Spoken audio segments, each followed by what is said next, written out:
Hello everyone, welcome to my YouTube channel. Today इस video में हम क्या देखेंगे, next topic method of finding differential equation. 4 या 5 मेथड हम बता चुके हैं। पिछले वीडियो में reducible to homogeneous differential equation बताए थे। इस वीडियो में क्या है, ये क्या है, linear differential equation of first order and first degree. तो इस मेथड में हम क्या रहेगा, कौन सा differential equation first order with first degree, तभी हम ये मेथड लगाएंगे, अन्यथा नहीं लगा पाएंगे। ठीक, तो इसमें भी दो टाइप का होगा, बेसिकली इस वीडियो में हम बताएंगे क्या कि इसका कॉन्सेप्ट बताएंगे, थ्योरी पार्ट बताएंगे और एक एग्जाम्पल, 2 एग्जाम्पल लेके अच्छा से प्रैक्टिकल हम बताएंगे।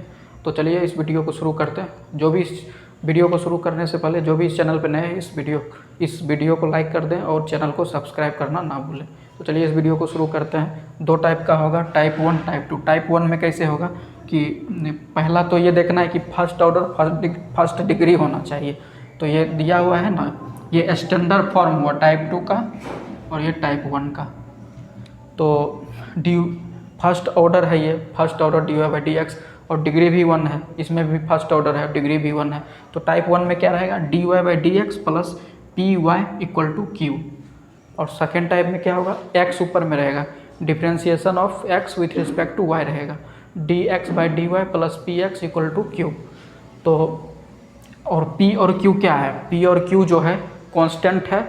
अगर कांस्टेंट भी है और कांस्टेंट अगर नहीं रहेगा तो ये इसमें क्या होगा, p और q क्या होगा, फंक्शन ऑफ x ओनली। और इसमें क्या होगा, p और q function of y only. क्यों? क्योंकि y के रिस्पेक्ट में हम डिफ्रेंशिएट कर रहे हैं। तो इसमें p और q क्या होगा, फंक्शन ऑफ y ओनली, और कांस्टेंट भी हो सकता है। इसमें क्या होगा, फंक्शन p और q क्या होगा, फंक्शन ऑफ x ओनली या कांस्टेंट भी हो सकता है। तो इस मेथड को हम कैसे बनाएंगे, तो स्टेप बाय स्टेप देखते हैं।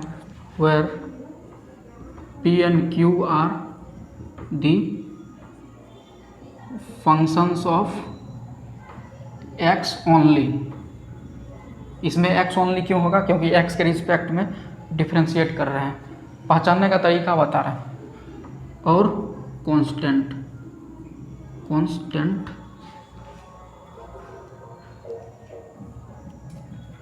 अब इसमें क्या होगा, वेयर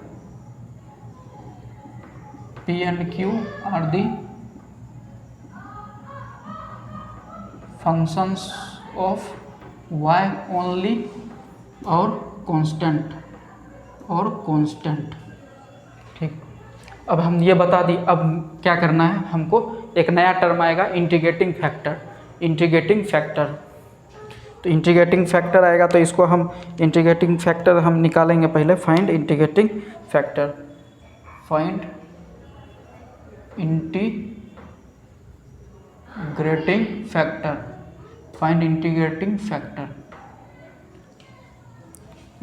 फैक्टर फाइंड करना है। तो इंटीग्रेटिंग फैक्टर क्या होता है,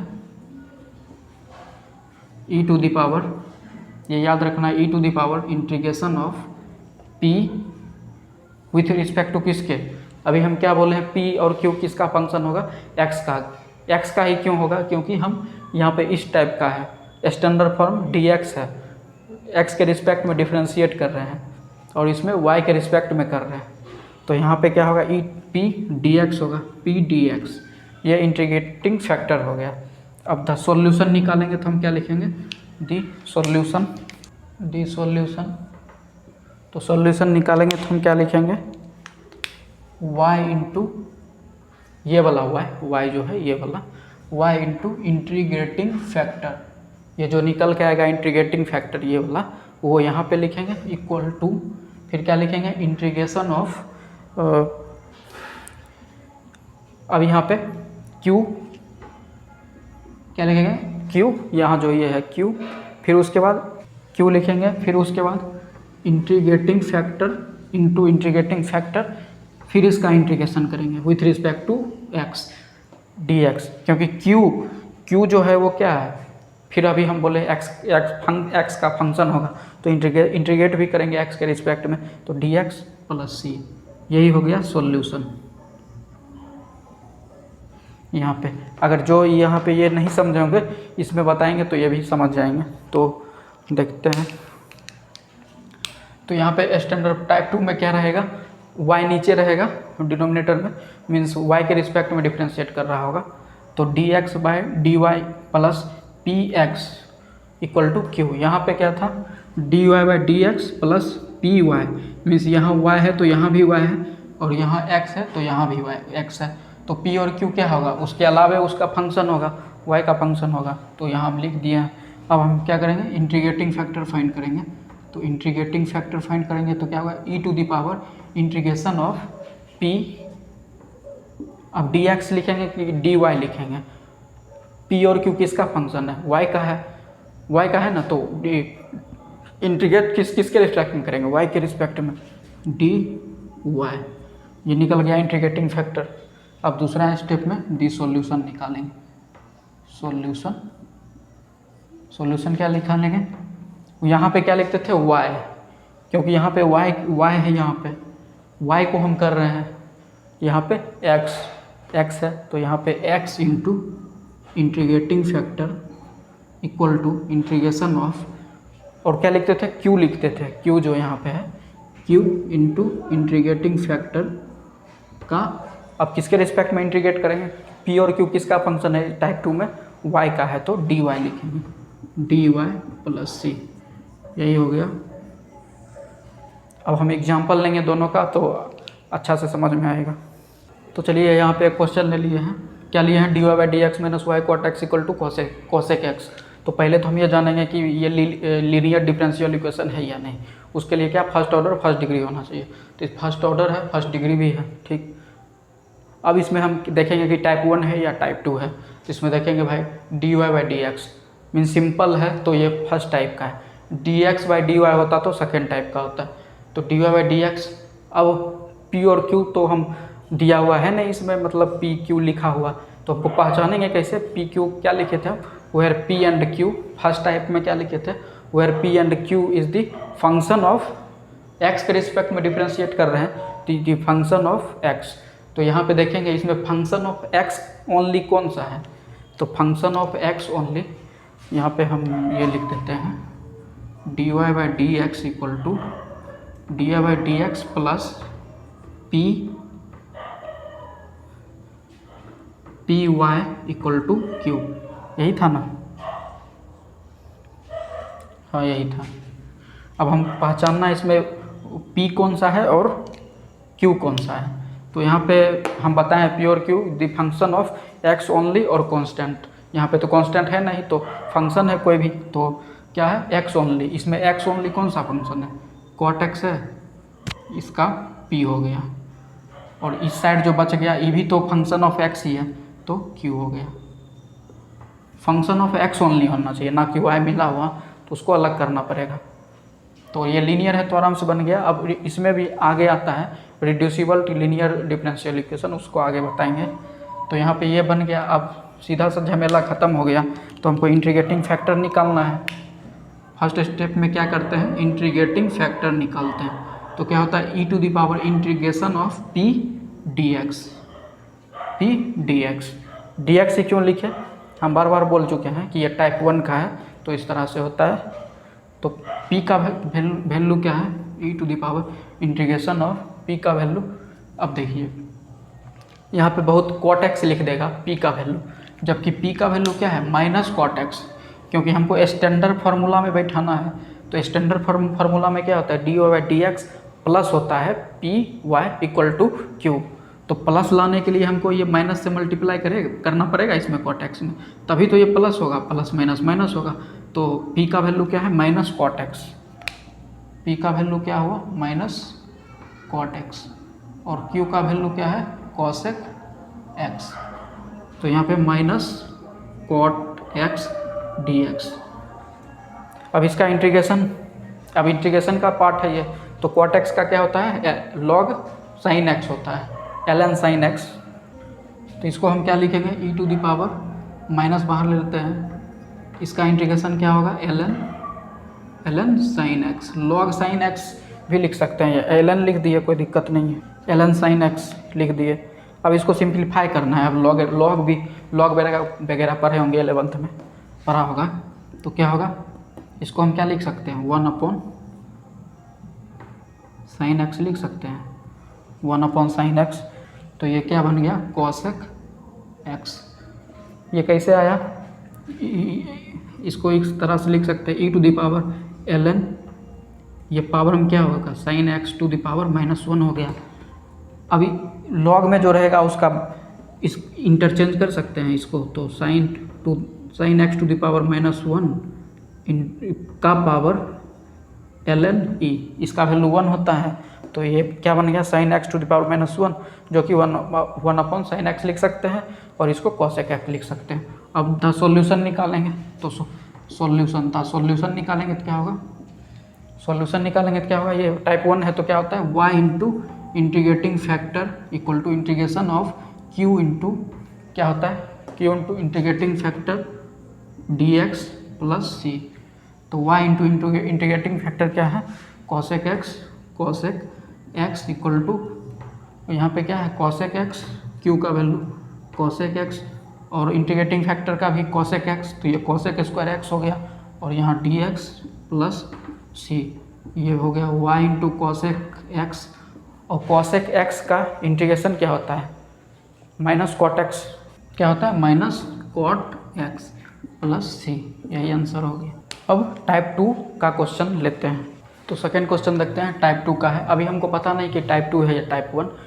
ये क्वेश्चन देखने में बहुत लग रहा होगा कि मत बनाएं कैसे इसको, क्यों, क्योंकि 1 + y² प्लस ये इंटू dy/dx है। अब इसमें हम मल्टीप्लाई कर देते हैं इसमें, तो x इंटू dy/dx हो गया, और ये e⁻−tan−1y dy/dx। अब इसको हम सॉल्व नहीं कर पाएंगे, तो इसको ब्रैकेट में ही रहने देते हैं इसको। अब हम इसको ब्रैकेट में रहने देते हैं, लेकिन dy/dx का कोफिशिएंट अकेला होना चाहिए, या dx/dy का कोफिशिएंट अकेला होना चाहिए। लीनियर डिफरेंशियल इक्वेशन का यही वो जो था dy/dx उस टाइप का होना चाहिए, इस टाइप में नहीं दिख रहा है। तो इसको हम कोफिशिएंट को इसको हटाना है, हम किसी तरह हटाएंगे इसको dy/dx का कोफिशिएंट। उसके लिए हम क्या करेंगे, इसको इस साइड लेके आते हैं, तो 1 + y² इक्वल टू, ये प्लस है इधर जाएगा तो माइनस होगा, x minus e⁻−tan 1y into dy/dx। ठीक, अब तो इधर तो लेके आ गया, अब क्या करना है, इसको इस साइड लेके जाते हैं और इसको इस साइड लेके आते हैं, ताकि ये dy/dx जो है ये अकेला हो जाए। तो हम इसको क्या करते हैं, पहले इसको इधर ही लेके आते हैं, तो यहाँ 1 बचेगा, तो क्या होगा, -x minus e⁻−tan 1y upon 1 + y²। ये तो आ गया, अब इधर dy/dx बच गया। अब क्या करेंगे, हम क्रॉस मल्टीप्लाई कर देते हैं, ये टर्म को रहने देते हैं, ये टर्म को इधर लेके आते हैं, तो ये टर्म को इधर लेके आएंगे तो क्या होगा, dx/dy हो जाएगा, और इधर क्या बचेगा, -x minus e⁻−tan 1y upon 1 + y²। ये आ गया। अब हम अभी भी नहीं दिख रहा है बेसिक टर्म में, लेकिन यहाँ पे dx/dy आ रहा है। इतना तो कंफर्म हो गए हैं कि ये टाइप 2 का है, अब इसको क्या करेंगे, टाइप 2 में उसका बेसिक स्ट्रक्चर क्या था, dx/dy plus px equal to q। उस टर्म में नहीं आ रहा है, मीन्स ये RHS को LHS में लेके जाते हैं, सबको एक साइड लेके जाते हैं। तो dx/dy, तो इधर माइनस है तो इस साइड आएगा तो क्या होगा, plus x minus e⁻−tan 1y upon 1 + y² equal to 0। ये 0 हो गया। अब देखने पे अभी भी नहीं आ रहा है, p कहाँ गया, q कहाँ गया, यहाँ तो 0 आ रहा है, q आना चाहिए ना।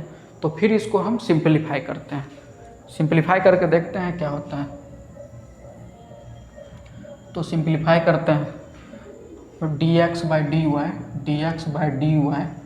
प्लस, इसको अलग अलग डिवाइड कर देते हैं। ये टर्म जो है ना x अपॉन 1 + y², फिर minus e⁻−tan 1y upon 1 + y² equal to 0। अब dx/dy प्लस क्या होता है पी एक्स, एक्स तो दिख रहा है, इसका मतलब एक्स का जो भी कोफिशिएंट होगा वही पी होगा, जो कि वाई का फंक्शन खाली होना चाहिए, क्योंकि ये टाइप 2 का क्वेश्चन है। और इधर जो माइनस दिख रहा है इसको RHS में लेके जाते हैं ताकि वो क्यू का फॉर्म बन जाए, और क्यू का फॉर्म जो होता है पी और क्यू टाइप 2 में क्या होता है the function of only Y और कॉन्स्टेंट। तो यहाँ पे देखते हैं फंक्शन ऑफ वाई है कि नहीं, e⁻⁻ tan इनवर्स वाई भी दिख रहा है, 1 + y² मीन्स खाली वाई का फंक्शन है। तो इसको RHS में लेके जाएंगे तो ये 0 हट गया, इक्वल टू ये हो गया। अब पी क्यू को पहचान लेते हैं, पहचान ही गए हैं। ये क्या हो गया पी हो गया और ये पूरा क्यू हो गया, पी क्यू हो गया। अब इंटीग्रेटिंग फैक्टर निकालेंगे। इंटीग्रेटिंग फैक्टर क्या होता है e⁻इंटीग्रेशन ऑफ पी dx होगा कि dy, टाइप 2 में क्या होता है dy होगा, dy। तो e⁻ इंटीग्रेशन ऑफ p क्या है 1/1 + y² dy। ये नहीं जानते हैं क्या इसका इंटीग्रेशन क्या होगा tan inverse y, e⁻tan inverse y हो गया। ये इंटीग्रेटिंग फैक्टर हो गया, इंटीग्रेटिंग फैक्टर ये हो गया। अब द सॉल्यूशन क्या होगा, द सॉल्यूशन क्या होगा, उसमें क्या होता था y इंटू इंटीग्रेटिंग फैक्टर, लेकिन इसमें उल्टा होगा x इंटू इंटीग्रेटिंग फैक्टर।